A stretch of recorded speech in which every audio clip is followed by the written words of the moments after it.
Alright guys, here YouTube, Facebook fans, and fellow artists, we're going to finish this speed painting here.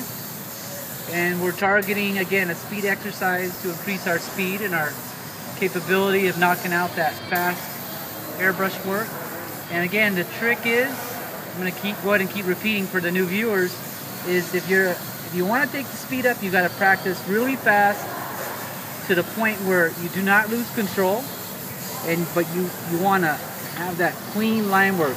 So right at the point where you're starting to lose control, that's where you want to stop. But at the point where you still are in control, and that's right in that middle point there, right in between, right before you can lose control is where you want to practice at. And you want to keep that top speed through your whole practicing process. And it's pretty much a training exercise on speed. And you're going to find out after about, say 10 minutes of practice, you're going to notice once you take a break and come back to it that you're going to find yourself that much more accurate. That's because I think you're pretty much conditioning the brain to operate at those levels. And again, you don't want to do it when you're operating at a level where you cannot control the airbrush. You want to make sure you're in full control of the airbrush as you're doing this exercise. Because if you're not, then what's the use of doing this?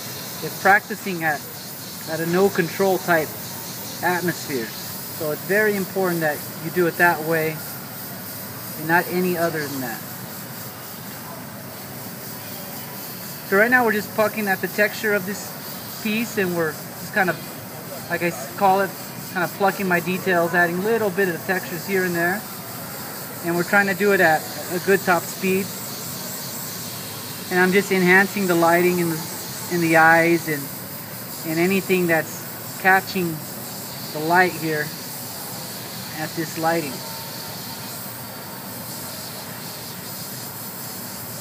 And we're just making it more interesting by adding textures and cracks and crevices.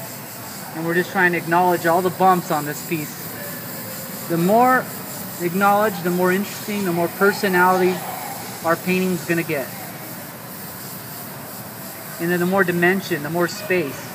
And I want to be able to look at this eyeball and see the canal and see the crevices inside that eye socket. And by adding the detail, you're going to get that type of look, and those type of characteristics. So all that time you put in this is going to add up. I'm going to move on to the clouds. We're going to do the same thing with the clouds. We're going to add a kind of fluffy type effect to the clouds.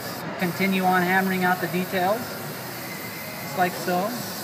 And we're just going to slowly move around our painting, slowly tightening it up, the details. And again, working at a good fast speed to do that. Again, this is a training exercise on speed and nothing more. I just picked this in particular image to work on for this exercise. I do this exercise a lot with some of my apprentices that want to beef up their speed, and it works really well. And if they're at an event or at a fair, they always find themselves that much faster out of a good exercise of, say, an hour a day for a whole week. Will take up their speed that much more in just a week's practice. But again, you got to practice at a good top speed in order to see results. It's kind of like working out. You're pushing your muscles to the limits, and you might find your trigger finger get tired at times. Take a break and come back to it. Give it a few seconds, sit the airbrush down, and come back to it. And then you'll reset your finger and you're ready to go again. So I'm just adding little details here and there, make it that much more interesting. I'll move the painting up.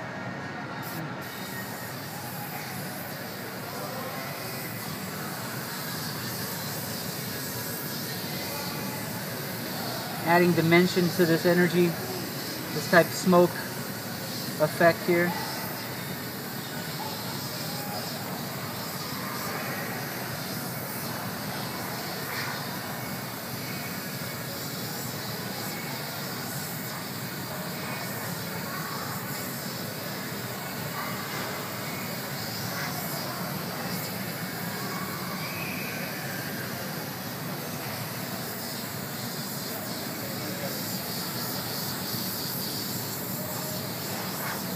For this type of effect, you really want to rely on your freehand skills to get out all this type of detail. And it's all about the art of the line. When it comes to a technique like this, and how well you can control the art of the line and the amount of flow that's in your line work. In this case, we're doing a vapor style effect, an air style effect. And it requires you to have a lot of fluidity in your line work, in your soft shading in particularly, I call it. I call this type of line work soft shading, because you're working your line very soft.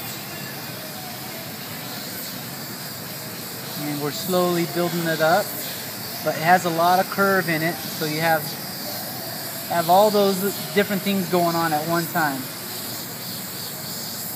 And we're just working off our original foundation, and we're just following all the way up this piece as we continue to work around it.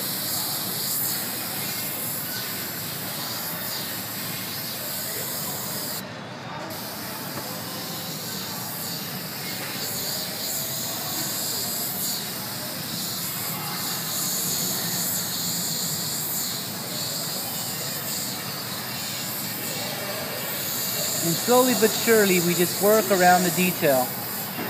Bounce here and there. I like to work around my paintings all over the place. That way it doesn't get boring. It stays interesting. And I find that by moving around a lot, it helps the ideas come to life, because I'll take a break in one area, and while I'm working another area, I'll get an idea and I'll go back to that area I previously worked with a whole fresh mind and a whole fresh idea. So that's why I like kind of bouncing around and working around my painting.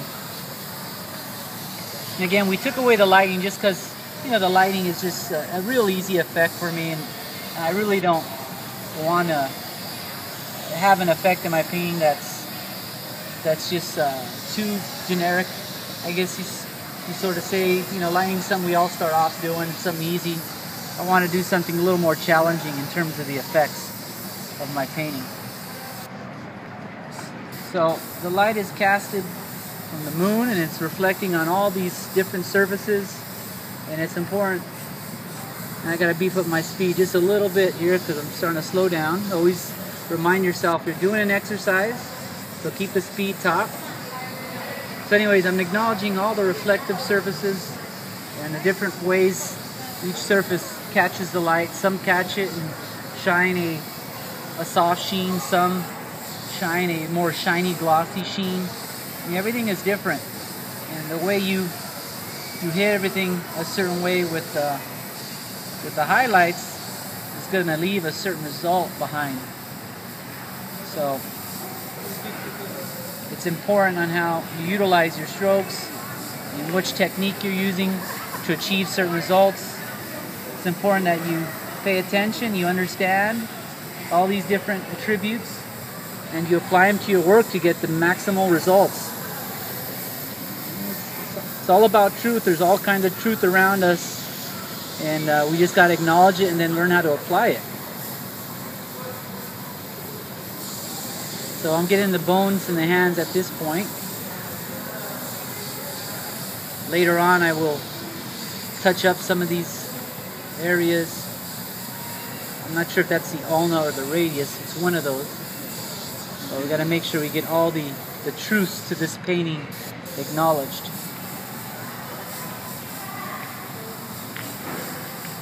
The more we acknowledge, the more realistic of an outcome this painting will give off, more of a realistic look. And the more detail we'll capture. And that's all about the details when looking at something like this. Right, we're gonna move on, guys. Next video, stay tuned.